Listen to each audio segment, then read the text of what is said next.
Velkommen til filmen om bade- og bækkenstolen. Du skal se, hvordan stolen bruges, når du som patient skal i bad og på toilettet. Stolen giver tryghed og gør det nemmere for både dig og hjælper.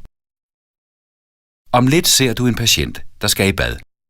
Patienten her kan næsten ikke stå og har ondt i venstre side, men hun kan sagtens samarbejde og skal selv hjælpe til.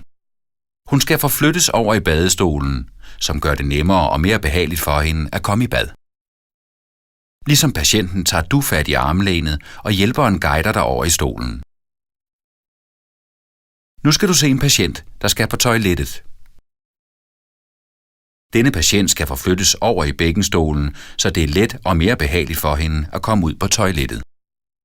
Ligesom patienten får du rammen godt ind under dig og tager fat i armlænet. Hjælperen sørger for, at du kommer godt over i stolen.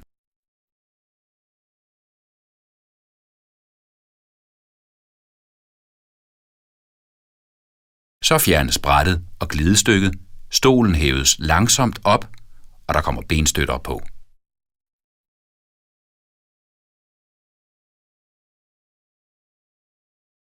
Hvilke nye muligheder giver den eleverbare bade- og bækkenstol? Patienterne nævner først og fremmest, at de oplever øget sikkerhed og komfort. De synes, at de kan sidde længere tid i bade- og bækkenstolen, uden at det bliver ubehageligt, og de føler sig trygge. Bade- og bækkenstolens sæde er blødt, og ryglænet støtter godt. For nogle patienter kan nakkestøtten også være god. Bade- og bækkenstolen kan køres ind over toilettet. Det kan være godt i nogle situationer. Bade- og bækkenstolen kan vippes begge veje. Vippes den fremad, bliver det lettere for dig, når du selv skal ind og ud af stolen.